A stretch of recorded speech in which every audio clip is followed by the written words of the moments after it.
Hey all, Brent here with an anime primer on basically what happened to anime in the 80s over in Japan.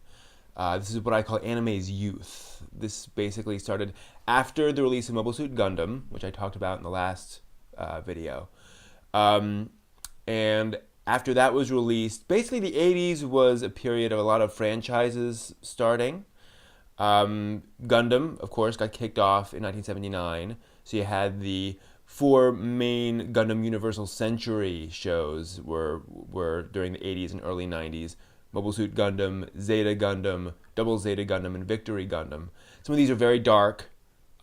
Indeed, the show right after Mobile Suit Gundam came out, which actually was canceled near the end, Tomino, its creator, ended up, his next show killed off everyone at the end. I mean, the entire human race. And the bad guys. They all are killed at the end. Oh, spoiler, sorry. And some of the other Gundam shows are very dark during this period. This also started the Votoms franchise, which also is a dark, sort of more like a Vietnam War style mecha show. And in 1982, actually, we got Macross, the Superdimensional Fortress Macross, which is more of a space opera, sort of a lighter show, big epic action show. This would end up becoming the first part of Robotech.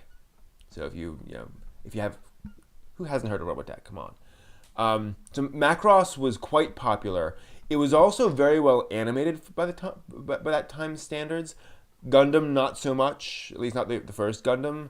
But Macross in 82 showed that anime could be well animated by anyone's standards at the time, and that it could tell a fun story, and that it could be sort of broadly popular. So that started the Macross franchise. This also saw the beginning of the Dragon Ball franchise, and I'm talking about the original Dragon Ball show, the sort of kids action adventure show, where Goku's running around like a little kid with the cloud and all that stuff. And then of course Dragon Ball Z would come out soon thereafter. You also get, let's see here, Rumiko Takahashi, the goddess of manga. She did Urusei Yatsura during this time, would go on to do Maison Ikkoku, Ranma 1/2, Inuyasha. I'm probably missing one other major work of hers. But she's hugely popular, hugely influential. Last I checked, she is the richest woman in Japan. And she's done just, huge amounts of manga. Gotta mention Bubblegum Crisis, which was a very popular OVA originally, and then a bunch of spin-offs. Girls in powered armor in this sort of slightly dystopian future, fighting rogue androids. Again, very popular, very big at the time. One of the big things that happened during this period, though, was 1984, when a movie came out called Nausicaä of the Valley of Wind. This is a very important movie.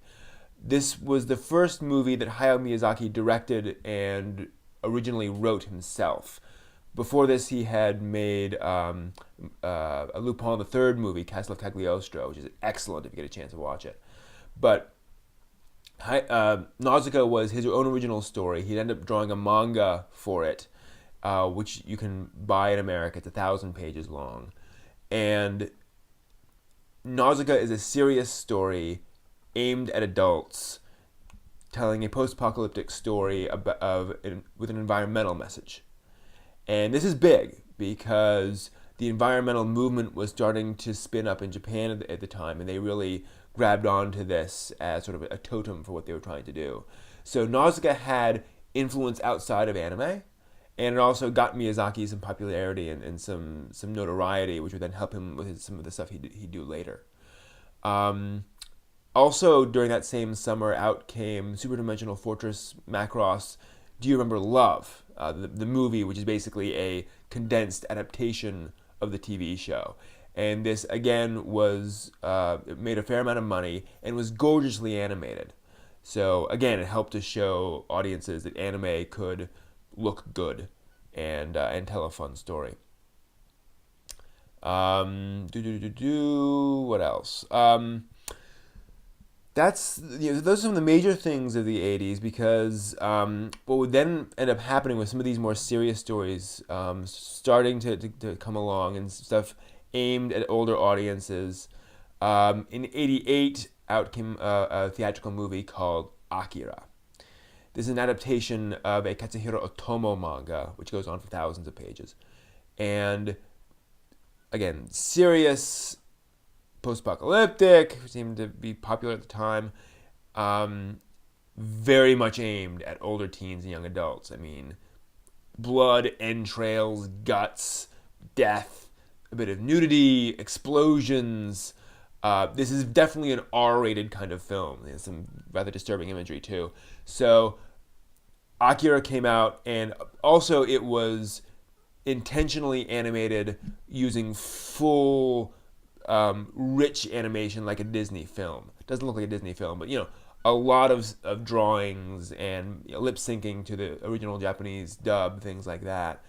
And the reason Akira is so important is that it was very, very, very popular. It set box office records for an animated film in Japan. It made a lot of money. What happens when something makes a lot of money?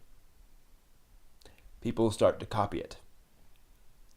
Not only do people start to copy it, financial folks are willing to throw money at those sorts of projects. This would be very important for anime in the 90s, which I'll get to in the next video in this series. But that's basically anime throughout the 80s. Franchises starting up, and this turn towards more serious stories, stuff aimed more at teens, mid-teens, a little bit of young adult stuff, with Akira really kicking off this next phase, which you'll see in the next video.